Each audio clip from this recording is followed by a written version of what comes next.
2, 1. Go. Okay, so good morning. I'm Jeff Grinnell. We're here at 2 Rock Ridge Farm, and we're out here in Sugar Bush tapping trees today. And I've had a lot of people asking how to tap a tree. That was their first time doing it. So we're going to give a little short instruction video on how to tap a tree.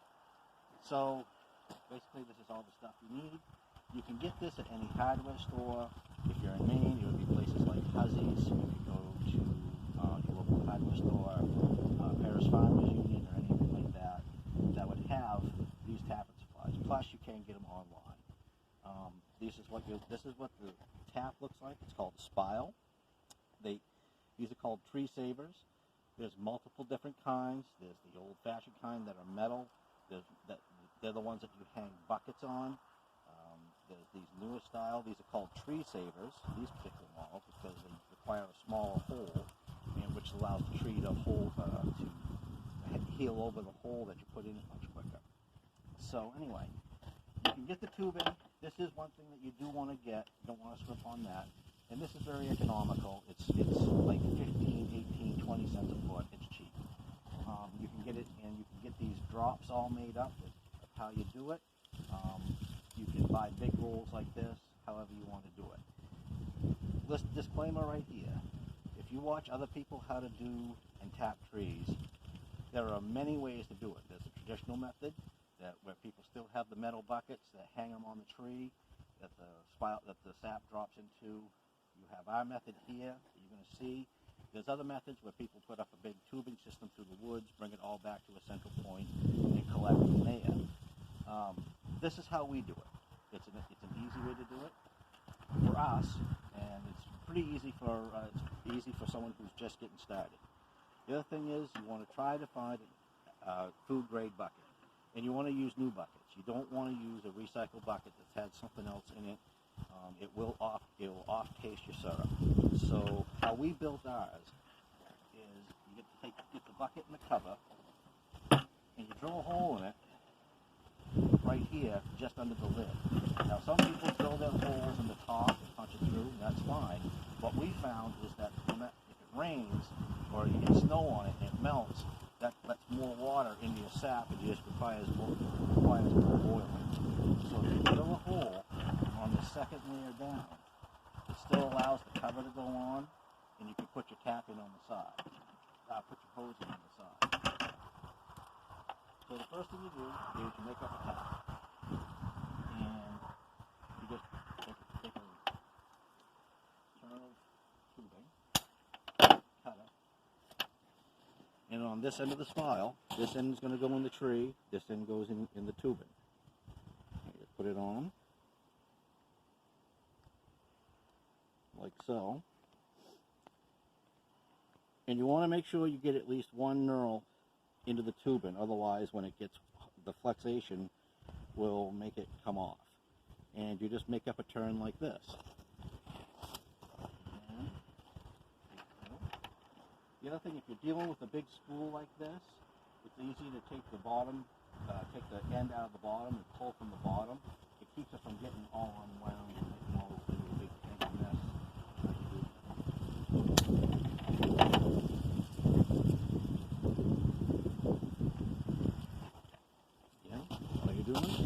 Tree in, knurl in, right into the tubing.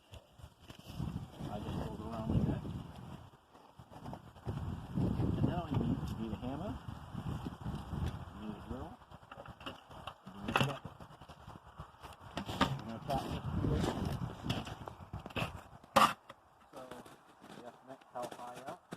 You want to get up high enough into the tree so that if you do get deep snow, everything is high, plus you want more gravity feed out of the tree to come into your bucket. So once you get it sized the way you want it, set that aside so you don't fill it up with sawdust. When you drill, now you want to get the same size drill that's in the end of the spile. The end of the spile is a 5/16, so you use a 5/16 drill. You measure back about 1.5 inches to 2 inches. I got this marked with a piece of tape at about 1 3/4 inches. And what that does, the sap only runs on the outside of the tree. You don't need to run all the way the whole depth in to get sap to run. The further in you go, that gets into the deadwood, and it's harder for the tree to heal, which allows ants and bugs and disease to get into your tree. So you mark your drill, and this is a hole that I did last year. So I'm going to go up, above, and set over from that. If you're doing the same trees every year, you want to alternate your way around. So I'm going to go right here, and you go in on just a little bit of a down angle.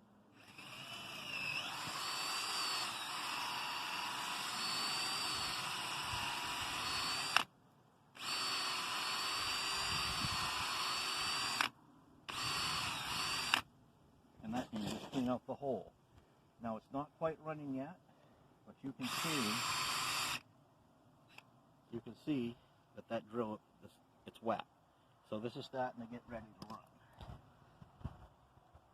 You just take that, set it into your tree,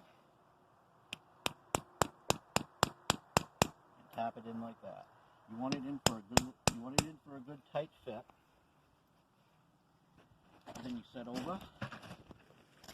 And if you can, obviously you want to try to keep the trees on the southern exposure, at least on an exposure from east to the west.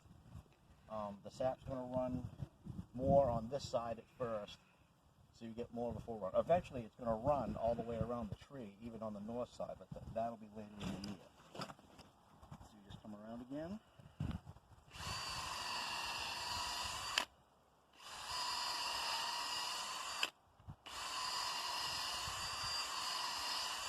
Clean up your hole.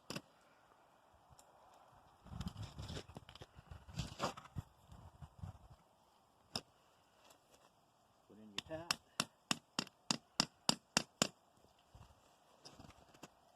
And you take your bucket.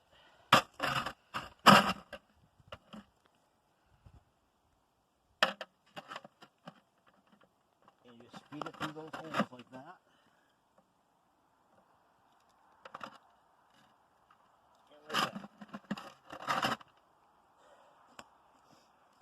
And you just take your cover and snap it down over.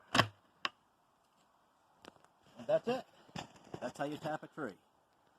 We'll be coming out with some more instructional videos this season with this. After we get sap running, we'll show you how we collect. We're going to show you how we boil. And we're going to show you how we finish up and bottle the product. Thanks for joining us. And this is Jeff from Two Rock Ridge Farm. Have a good day.